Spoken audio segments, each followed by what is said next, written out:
Welcome everyone to the Coming Back, Giving Back webinar.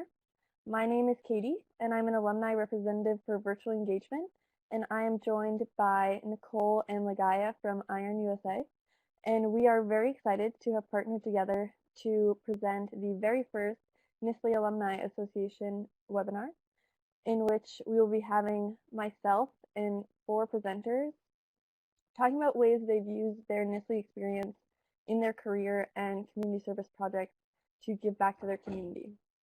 And the goal of this is to share ways that we as NSLI alumni and other people who have traveled and studied abroad can use the skills we've gained to give back.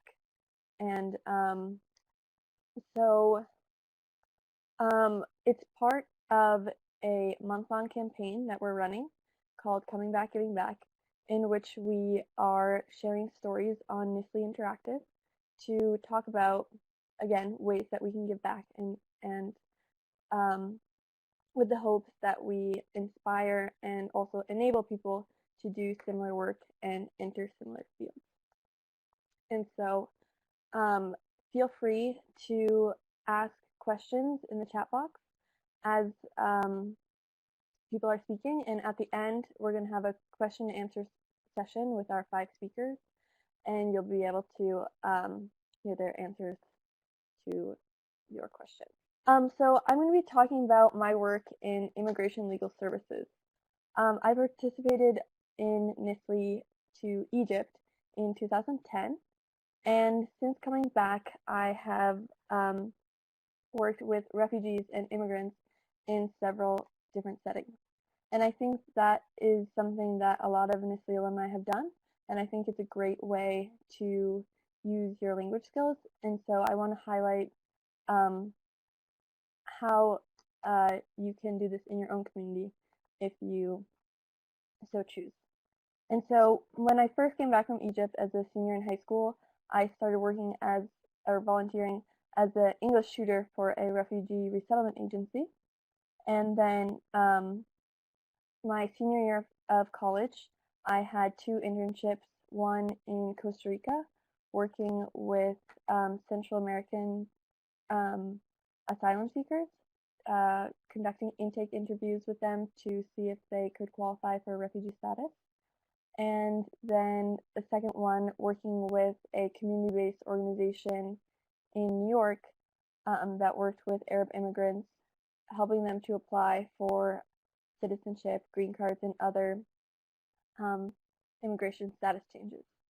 And at the moment, I'm working as a legal assistant for a nonprofit that also does immigration legal services. And so the first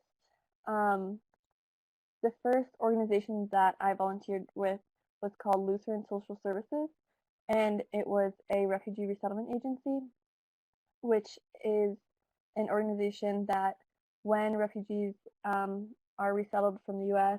or to the U.S. from a refugee camp or otherwise go through the United Nations process for being able to move to the U.S., these agencies help them with housing, health insurance, English classes, and with the goal of making them able to be self-sufficient. And so I was an English tutor for 2 families of Iraqi refugees, and I went to their house and would teach them basic English phrases and the alphabet, things like that. And so the next organization was my senior year of college, working with the Arab American Association of New York, and I was a casework intern where I was working alongside the caseworker, giving people basic legal services, filing applications for people to be able to get citizenship and green cards and other things like that. And the organization, they also have English classes, they do a lot of advocacy work, campaigns against Islamophobia, and women and youth empowerment classes or programs and things like that. And now I'm working for a nonprofit called Her Justice, which provides free legal services to low-income women. and I'm working alongside the immigration attorney, and I conduct legal screenings for survivors of domestic violence, many of them who are undocumented immigrants, and I screen them for paths to legal status that one can get if they are undocumented and a victim of a crime. And so I wanted to highlight this work because I think that working in immigration services is a great way to volunteer as an NSLI alumni, because we have the language skills, we have the cultural skills, and it's a lot of these organizations really need help and volunteer hours. And so there's two main types of organizations, as I mentioned: the refugee resettlement agencies, which there's some of these I've listed that almost every city in the U.S. will have, like Catholic Charities, Lutheran Social Services, the International Rescue Committee, and then there's community-based organizations. Like in New York, there's the Arab American Association of New York, the Arab Family Support Center, the African Services Committee, organizations that are in a certain neighborhood, a certain community, providing specialized support to immigrants in that area. And a lot of these organizations have the same kind of volunteer roles. You can be an English tutor like me. You could be a citizenship tutor, which is when people are applying for citizenship in the U.S., you have to take an exam on civics and to test your English levels. And so a lot of these organizations have classes and tutors to help people prepare for that exam. And also, they need interpretation for the attorneys or any other service provider, and help with administrative work. There's one, and then there's also legal services. A lot of these organizations run immigration clinics where they have attorneys or caseworkers screen people for certain immigration benefits or immigration status changes that they could get. And in these, they need logistic volunteers and interpretation as well. And so I also want to highlight in my career trajectory how volunteering has been professional development. And I think that for any career that an NSLI alumni or other person wants to go into, this could be true as well. For me, I volunteered in exchange for training, and it was an opportunity to gain skills in immigration law. And rather than take a class in that, I was donating my time and learning a lot of really valuable experience in exchange for that time. And it was also a really great way to try out different career paths. At first, I thought maybe I wanted to be an English tutor for refugees, and then I tried it out, and it wasn't, I liked it but not loved it. And then when I started working in legal services, I was like, absolutely, this is what I want to do. And so I think that is a really great way to try things out. And also, working with immigrants and refugees specifically, it's a great way to practice your language skills. And and so with that, I'm going to pass it on to our next presenter, Kelsey. So, as Katie stated, my name is Kelsey Murphy, and I had previously studied Arabic with the NSLI-Y program in Rabat, Morocco this prior summer of 2015. And coming back from Morocco, I decided I wanted to take a gap year to take some time to travel and hopefully teach English abroad. And so my presentation is a little short and sweet, just trying to help students find some resources if they're interested in teaching English abroad, and just kind of highlighting some of the things I did in the Palestinian West Bank. So I had just gotten back from spending about 3 months in the Middle East, and for the most of that time that I was there, I taught English for a few different groups in the Palestinian West Bank city of Hebron, known in Arabic as El Khalil. And not only did I get to teach English abroad, but I got to kind of understand the situation over there, and especially living in this area called H2. Hebron is a divided city where half of it is controlled by the Palestinian Authority, or more than half, about 80%, and the 20% that I lived in H2 is controlled by the Israeli military, so I got to see occupation on the first hand. And I just got to see daily life over there, which was something more than I could have asked for. Some different resources to teaching English abroad. A lot of people would first start off with getting their TEFL, TESL certification, which is teaching English as a foreign or second language. And there are many different groups you could do that with. A lot of them are certification processes that take roughly 120 hours to get accredited. And when it comes to teaching English abroad, especially in the Arab world, a lot of groups don't necessarily require you to have that certification because they just so desperately need English teachers, especially native English teachers. One of the ways that I found some of the groups that I was teaching English for was the idealist.org, which is just an organization that helps students or young people connect with internships or volunteer work abroad and domestically. So like what I did, I typed in the West Bank because I knew I was going to be over in that area. And found different groups. And then you go through like the application and the interview process, and I ended up working for the Casa Training Center and the Hebron Rehabilitation Committee in Ahmed East, West Bank, Gaza. But other ways you could do that as NSLI-Y alumni would be if you had yes language partners.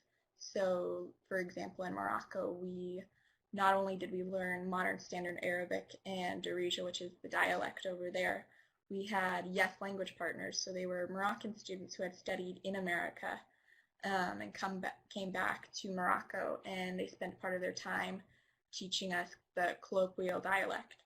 And so if you have those connections, you can network with your friends over there. And when it came to my Moroccan friends who had done the Yet Kennedy Yes Uglar program, they had connected me with other Yes students who were Palestinian, and so I got a network through that. You could also find opportunities through your implementing group like Ahmed East, iEARN, etc.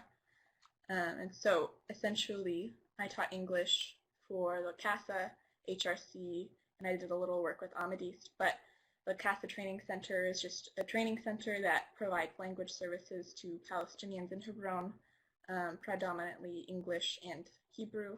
And then the Hebron Rehabilitation Committee, I taught to the staff, but the HRC is essentially run by the Palestinian Authority, and it's a group that tries to revitalize the old city of Hebron and the infrastructure and halt settler expansion into the old city. Most of my work was done at the Casa Training Center, where I spent about 25 hours a week there teaching to various levels. I had students from high school and college, and then those who were learning English for work. And so a lot of our English was kind of based on conversational skills and talking about discussion topics and daily life. So not only was it kind of a job for me, but I got to understand life over in the West Bank, because those were the things we could talk about with their English language capabilities. And so using my NSLI Arabic skills, Modern Standard Arabic gave me a greater ability to connect with locals, even though they spoke the EMEA dialect, because the two are very similar. Whereas in Morocco, it was very difficult because Modern Standard Arabic is greatly different than Moroccan Arabic, where Moroccan Arabic is very mixed in with French and Amazigh. I could teach English more efficiently, knowing how Arabic functions, and my students could understand me better because of that. People would open up to me more frequently about daily life, struggles, and their aspirations, and I could network more effectively. That is how I got in contact with Ahmed East. I had no intention of working with Ahmed East over there, but you know, in places like that where it is so small, you get to know people and make connections that way. So I got to work with Ahmed East. I was offered to teach like a native English course at the University of Bethlehem. And so once you kind of get the ball moving, things happen more quickly for you. And those opportunities just expand greatly. And I could perfectly function and manage my way around the West Bank as a young single woman. And Arabic greatly helped me with that. And people also kind of respected me more for knowing Arabic instead of coming as a tourist. So it was quite a lovely opportunity. And I got to explore the beautiful Palestinian West Bank. So I got to go to not only places like Hebron, but refugee camps, Bethlehem, Ramallah, and these I'd go to by myself, and I could perfectly get around. And I got to see the West Bank. So. All right. Hi, everyone. My name is Amanda. I'm from Boston, Massachusetts, and I spent the summer in Pune with NSLI-Y to study Hindi. India and Indian languages are absolutely my greatest passion, so it was really exciting to get to immerse myself in life in Pune. And I came home with the hunger to study abroad for even longer, so I decided to take a gap year in Rome, Italy, which is where I am right now, and to teach English in a refugee center.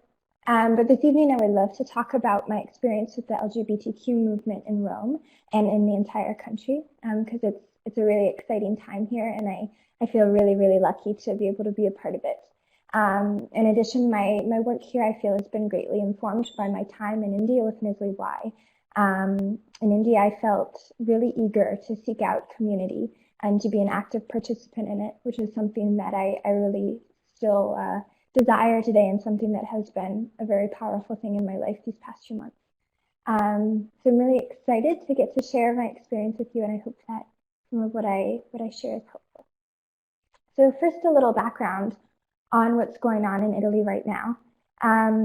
The politician Monica Cirinna recently proposed a bill that, to me, proposed very modest goals: the right for same-sex couples to be bound by a civil union, and something called stepchild adoption, which applies to any couple, gay or straight.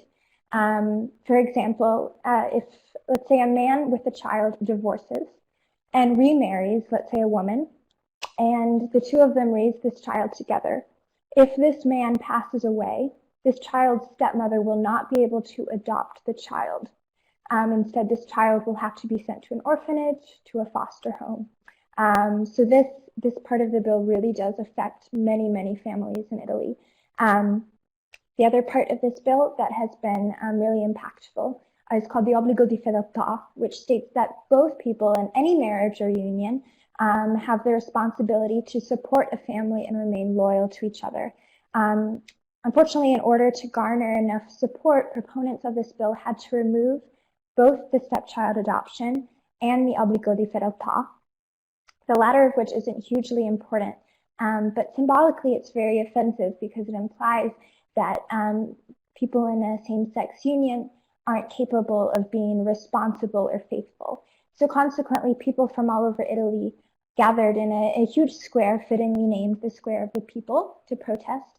And I participated in that, and it was overwhelming. People were filled with anger and passion, but it was also amazing to see people with same-sex couples with their children, and the love that they had for their children was so evident, and I had never seen anything like it or seen such intense motivation to make change. So after a difficult experience that I had with a coworker, a homophobic coworker at my work, I realized that I needed to find my community here. So I went to an area near the Colosseum, fittingly named the Gay Street, and I asked where I could find and meet other people like me, and I was pointed towards the Gay Center and the Circolo Omosessuale Mario Mieli, two different organizations that are very actively involved in the movement and very, very good at bringing people together. These are places where we can have conversations about what's happening in our lives, where we can support each other and learn more about what is happening with the laws on LGBTQ rights in Italy, and even take part in protests. For example, on Valentine's Day, couples, gay and straight, came to the square in front of the Pantheon and just kissed and showed that the love that we have is no different and equally real and powerful. These are also centers where we can make new friends and honestly just be kind of crazy. And at Mario Mieli, the second of the centers that I named, we are sorted into gay Hogwarts houses in which we plan for events and we just sort of spend time with each other. And surrounding each other with love and support, we're really able to be unapologetically ourselves. And this really enables us and empowers us to courageously go out into the city and into the world and make real change. Despite a lot of what people face here, there's still quite many fascist centers in Italy, especially in the north. Even in Rome, there's quite a lot. There are swastikas painted on walls, and gay couples can really face quite a lot of adversity here. So being able to be together in these groups can be really, really empowering.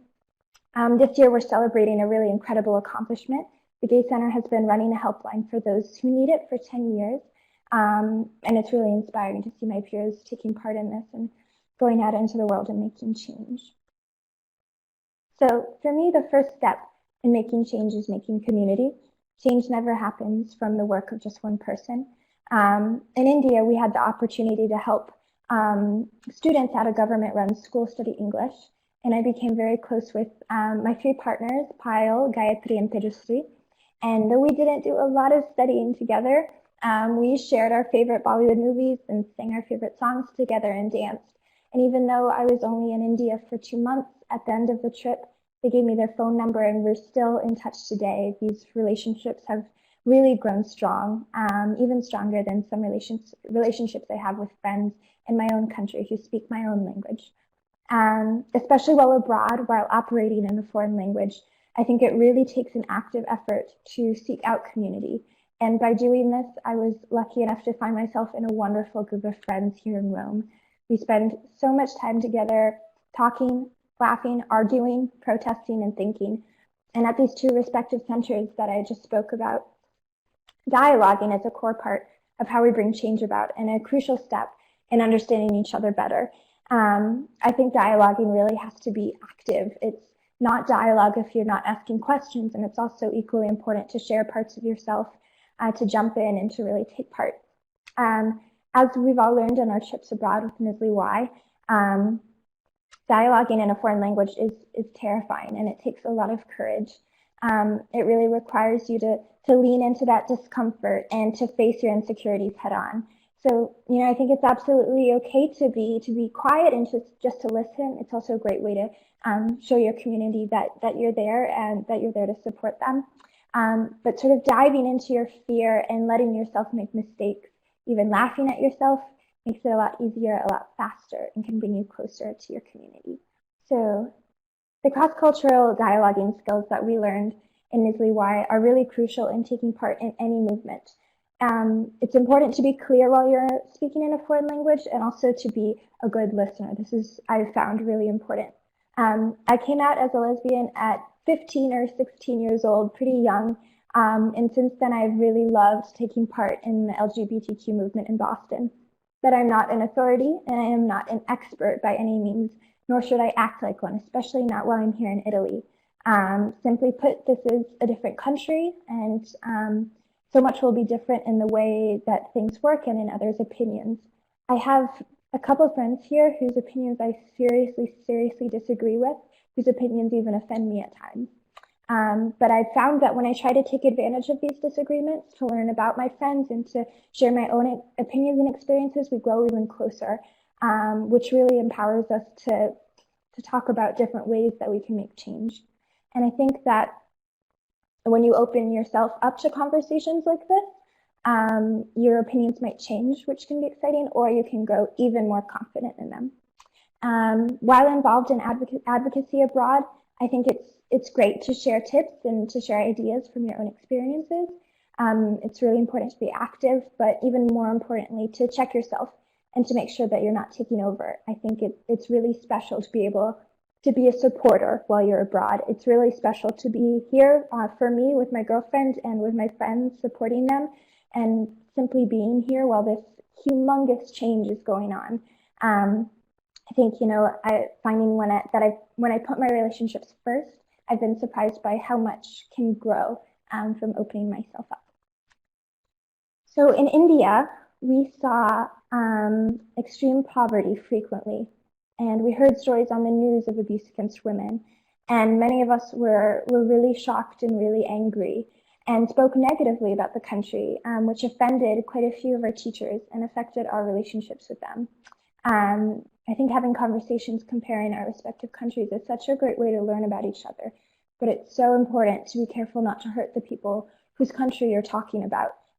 Also, as representatives of the US, we also have to be careful. It's important to speak from our own experiences and to make clear that that's what we're doing. And it's hard, it's so easy to get carried away.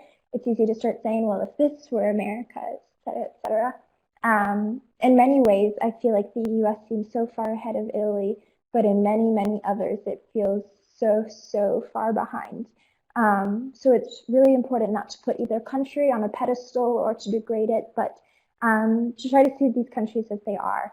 I think that speaking negatively about your host country, even hearing someone speaking negatively about your own culture, can also be such a dangerous situation for your language learning process, because the language can sort of just shut down when you're put in situations like that. I think that language really comes easiest and is best to practice when you're enthusiastic about what you're talking about. So it's important to try to strive to be in situations like that. Lastly, I think it's important to be aware of culture shock. I think that a stage that a lot of us go through when it comes to culture shock is criticizing our host country. I guess I would just say try to be aware of how you're feeling, take time to reflect, maybe write in a journal, and most of all, look for the good and seek out people to be around, seek out a community. For me this year, finding friends in a community really opened up so many doors for change in my life, and I felt so fortunate to be able to take part in this movement, to work as a volunteer at these centers, and take part in protests and just everyday conversations with these people. And I feel so inspired by this community every day, and I really wish the same for all of you, and hope you find fulfilling communities in your lives with whom you can work to make change. So thank you so much. So just again, my name is Maria Ramirez, and thanks to all the wonderful presenters this evening, and thanks for allowing me to be part of this. It's really fun to reconnect with the NSLI-Y community. My presentation is a bit different from everyone else's because it's focused a bit more domestically, but I think it's still very relevant in regards to the skills that you would need to use to be doing this kind of work.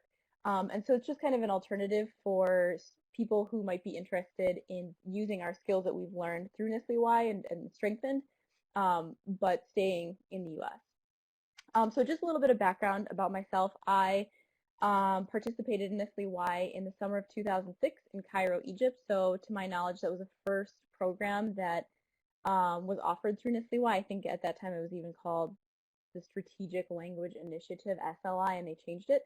But like many of our experiences, is a hugely transformative time for me, because it was my first time, getting out of Wisconsin. I'm from Wisconsin, and seeing a different lifestyle culture. And something that I was completely overwhelmed by was the love and the sense of community that I felt there, and the sense of acceptance that I felt from my host family and the other Egyptians that I made friends with.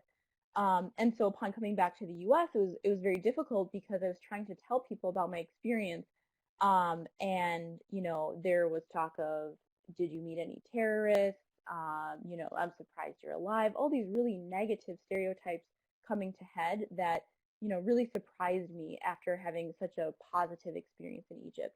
So I think realizing at age 18 that there's so much disconnect and stereotypes when it comes to people looking at a culture that's different from their own, has really impacted the way I've lived my life, the career and academic decisions that I've made. And so I'll talk a little bit about that in these next few slides. So just kind of fast forwarding quickly through the next 10 years of my life. I went to I did my undergraduate degree at UW-Madison, where I studied international studies, Middle Eastern studies, but also Spanish. And because of my passion for cross-cultural affairs, language, the idea of really understanding a culture outside of your own, I became a language teacher, a Spanish teacher, specifically through Teach for America. Got my master's in education while living in DC, but still kind of wanted to go back and finish. I mean, you're never done learning a language, but I guess improve upon the Arabic that I started through NSLI-Y, that I studied in college. And so I was able to really combine my passion for teaching and education and Arabic in the Middle East in applying for a Fulbright, which took me then to Amman, Jordan for a year, where I was an English teaching assistantship. And so, after coming back to the U.S., then I started a position at a small university back in my home state of Wisconsin called Carroll University, right outside of Milwaukee, as the director of pre-college programs. And so I'll tell you a little bit about that and the kind of service project that we're doing and how it all ties together.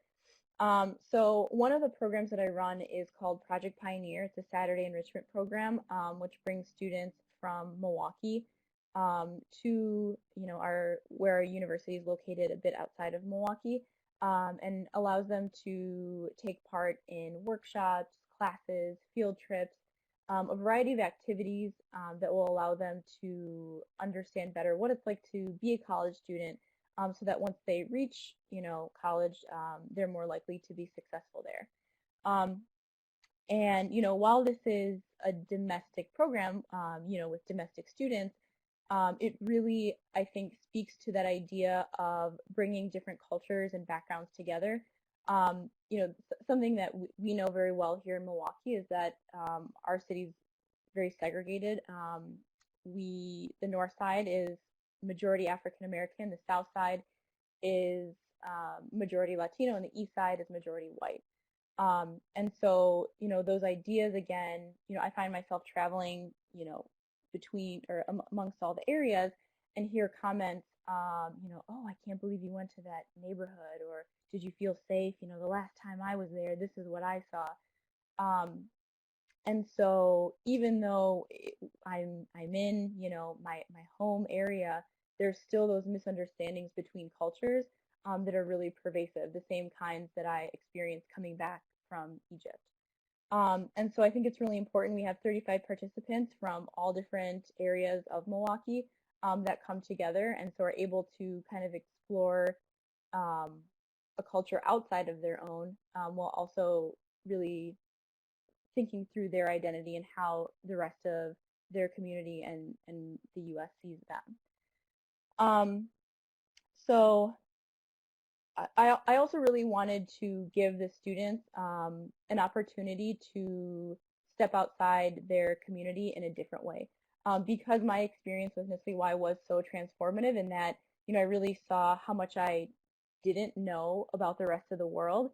I wanted to give the same kind of experience to students, and allow them to understand too that they shouldn't feel limited by the neighborhood in which they live, or their their community, or the way that they look and how people perceive them. And so for our program, which is called, again, Project Pioneer, we focus this year's curriculum on making a change in your community. And so we partnered with a student who, I'm sorry, I'm going back and forth between these slides. We partnered with a student on campus who is from Bosnia. Her family moved to Wisconsin in the 90s as refugees from the Bosnian conflict. And she was working on putting on a fundraising walk for her, for a group of students in her hometown. I believe it's called Kamenica, Bosnia. And so, while we experienced really intense educational inequality, here in the U.S. and Milwaukee, I wanted to show students too that there are people across the world that are dealing with similar challenges, and even though we have our own, we can still reach out and help others. And so the pinnacle of this program for me was allowing the students here from Milwaukee to Skype with the students in Kamenica, and seeing them ask questions, who's your favorite soccer player? What kind of food do you like? I remember the students from Bosnia said fried chicken and potatoes, and my students just went, absolutely wild. So it's those small things that allow students to see that, yes, they have challenges, but they're not alone in that. And there are other people on the other side of the world that may seem distant, but are persevering through the same challenges. And I included some of the student feedback here about I learned that my problems aren't worth complaining about because other people have it worse than I do. I learned to have empathy. And I think, in our current educational climate in terms of, K through 12 education, there's so much talk around standardized tests and, SAT scores. But really, it's so important to focus on the whole person and building, a global citizen who's going to interact positively with the world, and go on. And maybe this is the first step for them, for the students to be participating in this walk, but hopefully they'll remember how they were able to, as a young person, use their power to make a small change that had a global impact. And so just to really conclude quickly, I want to say that you need not travel internationally to have that cross-cultural experience. There's parts of our I would say our entire nation is suffering because we're not reaching out to different communities and using our skills to really bridge these communities.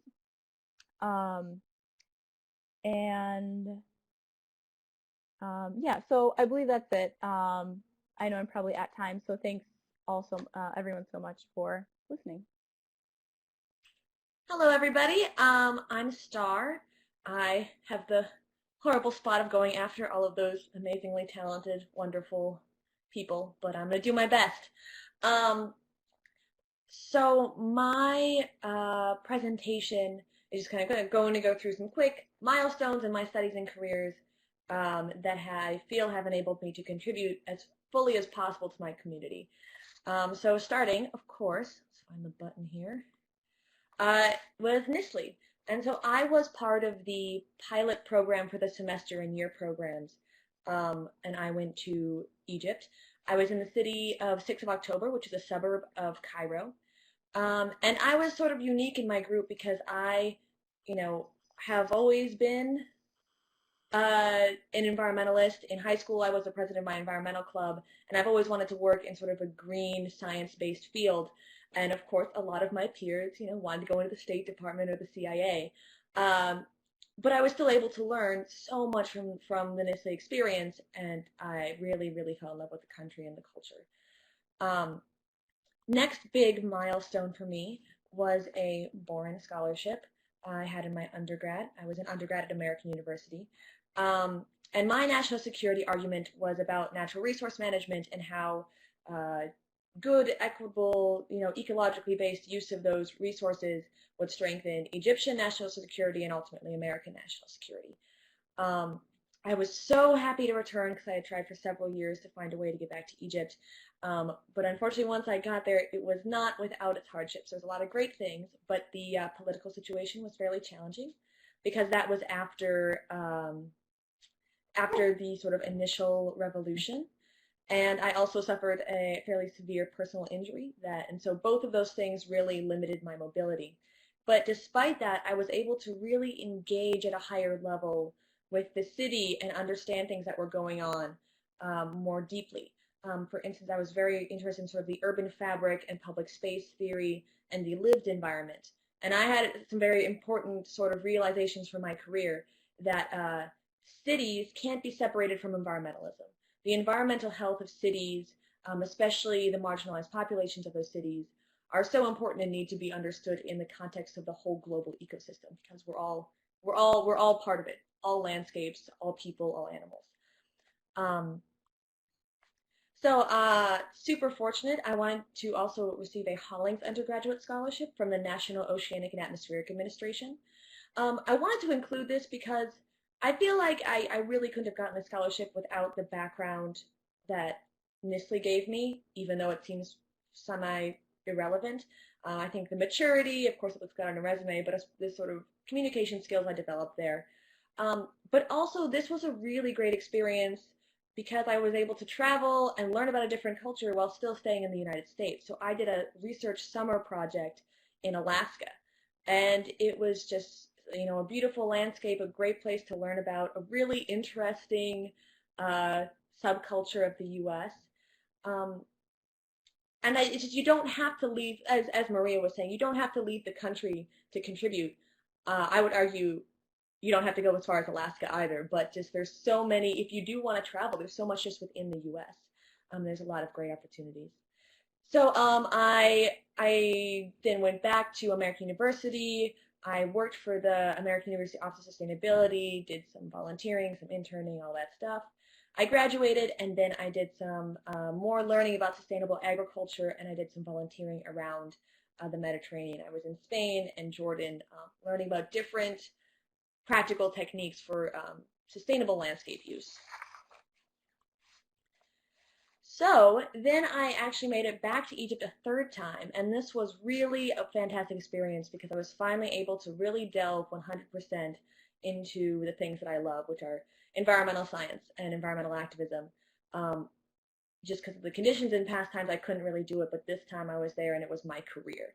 And so I was there working with the American University in Cairo with their Research Institute for Sustainable Environment called AUC-RISE.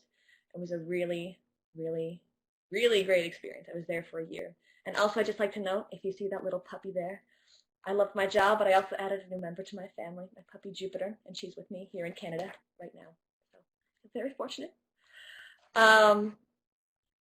So at my job at RISE, I had a lot of great opportunities. I was managing the RISE green roof. So I was just doing like basic maintenance and upkeep, also running the ongoing experiments, trying to figure out what are the best designs for a green roof, mainly growing food to increase food security in the unique environment of the Cairo megacity and the climate there. I was teaching a laboratory module on that roof with students. I also had the opportunity to develop a green roof construction training and also introduction to permaculture trainings, which were these pretty intense multi-day trainings with practical elements.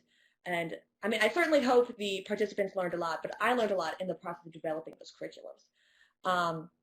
Helping with projects in the Western Desert, mostly a lot of sustainable agriculture projects, but also natural construction and water resources.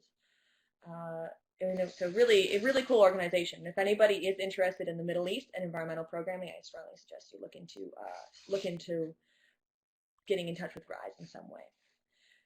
And so then finally that takes me to what I'm doing now. I currently have a Fulbright U.S. student program to do independent research at the University of Alberta in Canada, not American. And so far, even though I'm only 3 months in, it's a really, really awesome experience. I've gotten to do a lot of really neat things. I'm very passionate about my research, and I know this talk is all about giving back, and I really do feel like I'm addressing a need and a deficit in the research with what I'm doing right now, and I'm hoping that what I can do can help educate people and fill this void of knowledge that we have, and then hopefully have a ripple effect going out. So I'm comparing the productivity of conventional agriculture and also sort of far alternative, sort of beyond organic food production systems in the area. I'm also, through that program, I'm also interning with some local organizations, and we've done some really cool events. I was working with the local college, Red Deer College, and we did this project where we have a bunch of just waste from the campus, and we bring the students in and have them design some cool sculpture creation for prizes, and just going really well. A lot of really fun activities in addition to my research. And so then I didn't want to just sort of list the things I've done in the presentation, so I wanted to end with sort of my two big takeaways on giving back and how that works into NSLI 7 years later. Let's see here. Oh, one thing I did want to mention about the Fulbright, that I also feel super honored that I have a Fulbright RBC Eco Leadership Grant, and so I'm able to have funding to then pilot a composting program at the local college at Red Deer College here. So that's sort of an extracurricular thing that I also feel like I'm able to contribute a lot with, and it's also quite relevant to my passions and my research as well. Anyway, my two big takeaways. Excuse me. So, first big takeaway is that everything is related in some way. You can use your NSLI experience and or you can contribute to your host country in everything that you do, even if you're not there. And sort of my personal example is a lot of people don't understand how me studying Arabic in Egypt is anyway related to sustainable agriculture in Canada. But I know from my experience that, food security issues, chemical pesticide use, general sort of insecurity about the future, it's in both places, and it's the experiences inform each other. Of course, the issues are manifest very differently, but my knowledge of the food system and environmental issues in Egypt have informed how I understand the issues here in Canada, and allow me to bring that sort of other element to it. My second big takeaway is that you are an integral part of your community, and your community is an integral part of you. So you can contribute just by passionately just engaging with what you're passionate about and spreading that to your community. And that also goes hand in hand with the intersectionality. You can really do whatever you love, and if you share that with your community, you will be helping the world. It sounds cheesy, but I really believe this is true. And in this way, I think you can really incorporate everything you do to then impacting the greater community. You don't have to have your work time and then your volunteer time. You can work something that is contributing in a positive way to the larger community. And I think that also just leads to a really, really rewarding life and a really great way to live. And then giving back is never a chore, and I really don't think it is. And I was actually really flattered when Katie asked me to talk, because I don't necessarily I don't get up in the morning thinking like, oh, I'm doing great things for other people. I just do what I love, and I think that's great. Yeah. Could I ask a question? Certainly. So Amanda, what brought you to Italy initially? Yeah, so actually my father needed to do research here, and I struggled with vertigo in high school, and it really wiped me out. So I decided I'm just going to tag along and try to heal and get better, and I ended up stumbling across this incredible opportunity. So it was not what I was expecting whatsoever. Sounds like you really made the best of that. I mean, that's awesome. That's great. Thank you so much. I can say something. I mean, like I said, it's interesting how NSLI changed everything, but also didn't change anything for me, because I was always going to go into environmental science. That was always the plan. And I think it really just impacted how I did that. It didn't change the actual course of my career. Like I didn't like, oh, I'm doing State Department now. It was just sort of opened my eyes to the different ways that my interests could be applied.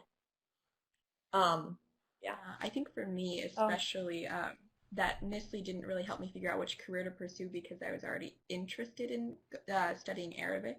And so, being, a soon-to-be Middle Eastern Studies major in Arabic minor, that I think NSLI just kind of reinforced what career I wanted to go into. I also just wanted to comment on kind of like, being the person that's furthest out from the NSLI-Y experience, the myth of pursuing one career. Certainly, your career path will be connected, each experience with the next, but, even in my current experience, it's giving me an opportunity to learn and grow, and I see myself moving, not to a completely other career like engineering or, environmental science, staying within education, but working within a different role, perhaps, something more along the lines of cultural exchange a few years down the road. Yeah, I think for me, NSLI-Y was great because it was sort of an affirmation of what I wanted to do. I had known for years, excuse me, that I loved Hindi and I loved Sanskrit. And so being able to actually immerse myself in life in India and study the language was really exciting to sort of discover, yes, this is absolutely what I want to do. I want to keep going with this. I can touch on the next question there. Have you kept in touch with NSLI people? I actually forgot to mention it on my slide for the Boren Scholarship. There was a group of my NSLI peers that actually wound up in Egypt again all at the same time, so we had a reunion there. And I can say several of my closest friends today are from my NSLI program. And then how do you feel like you have a community of like-minded people to rely on? I mean, I think that's really important, but it's also really interesting because even within the NSLI community that I have, it's a very diverse group. Like, to be fair, a lot of my NSLI friends don't know what I'm talking about a lot of the time. My sort of obscure agricultural stuff. But they understand the part of me that was in Egypt that a lot of people in my field where I work can never understand. So it's having people to sort of cover all the different facets of yourself. Like as Maria said, you don't have one career. You don't have one. Also touch on that. So this June, our group is getting together. We had 12 people on our program. So far, we're I think at 6 who have committed to the reunion, but we're having a 10-year reunion in Portland, where one of the participants now lives. And yeah, over the years, we've gotten together in DC, New York. I visited a friend when she was, a friend from the program when she was living and working in Dubai. She came to visit me in Jordan when I was living there. So yeah, it really never ends. And I think it is really important, no matter where you end up, like right now I'm in Milwaukee for a few years, to be able to lean back on those like-minded people who have those same life experiences as you. Yeah, absolutely. I think I discovered that I am not the only person my age that is absolutely obsessed with Bollywood, which was really exciting for me in India because I didn't know anyone else that liked Hindi and wanted to go to India and spend a lot of time listening to Bollywood music, and I found a lot of people like that, which was really exciting. So I think I would just say try not to lose track of those relationships, even though it's hard living in different cities across the country, making an effort to talk, to set Skype dates. It's really important to keep those relationships going because I think we can get really, really close over these intense experiences. I think being in situations like that and being on trips like that that are so intense really brings us much closer. So try to hold on to them because it's absolutely worth it. I don't know about Amanda either, but I think since we did our program so recently, coming back from this summer, we kind of had this awkward period where we had, like 2 weeks before school started, and some of us were taking the year off, and, some had already, just went to school the next day after coming back. But we were kind of at a loss, and we were just like, what are we doing? Like, we had been with these people, constantly every single day, probably we had roommates in our program. And we came back and we had no one because, I'm from Montana, and so I was the only Montana person on the program, and everyone was kind of, all over the East Coast, and we were like, where is everyone? We were just really depressed for like an entire week, and we were like, what are we doing with our lives,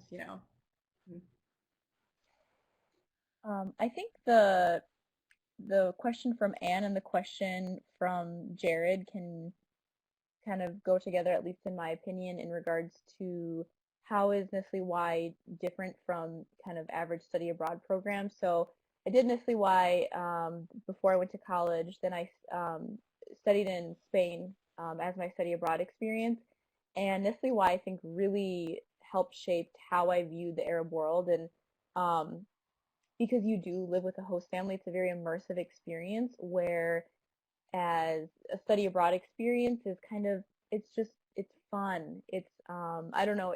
Also, I went to Europe, so I'm sure it's different no matter, or, depending on where you go, but I studied here and there. I traveled almost every weekend. But with NSLI-Y, I really felt immersed in family life and in the language, and I was the only, of course, I was getting together with Americans for the language program on a daily basis, but that was for a limited time, time period of the day, and then the rest of my day was spending time with my family and really learning about Egyptian culture and traditions and all of that. So I think it allows you to more deeply understand the culture that you're in over a study abroad program where they're like, okay, here's some classes you can take, here's a dorm that you can live in, now have fun. Yeah. Yeah, I also think that it was something that... Go ahead. Oh, sorry, go ahead. You go. Go ahead. You, Amanda, it's all you. Okay. Okay. I just wanted to quickly add that I think something so special about NSLI-Y is that you're not a tourist, is that you actually learn how to become a resident and how to navigate a new city on your own. And that was something that was very new to me. I think the really intense emphasis on language learning too also really helps with that. Whereas with a study abroad program, you know, you might go to different cities, you might not study the language enough. Whereas in NSLI-Y, you really try to make a life for the time that you're there. Just sort of a last. Sarah, Okay, just the last thought on that question is that, so having been there in NSLI context and then in a college study abroad and then as a working person in Egypt, it was really interesting because each time it was a very different experience. Like when I was there in high school, it was all about immersion and all about just learning. When I was here, it was a little bit more academic, but I was really busy with classes, and it was, once again, it was a sort of a difficult period. But so that was, you know, I had sort of found sort of the expat community, and that was really interesting, finding those people who are also really interesting. And then the third time, it was all about sort of my career, which engages you in the country in a whole new way and seeing the professional environment. So one isn't any better than the other or anything like that, but you definitely get different things out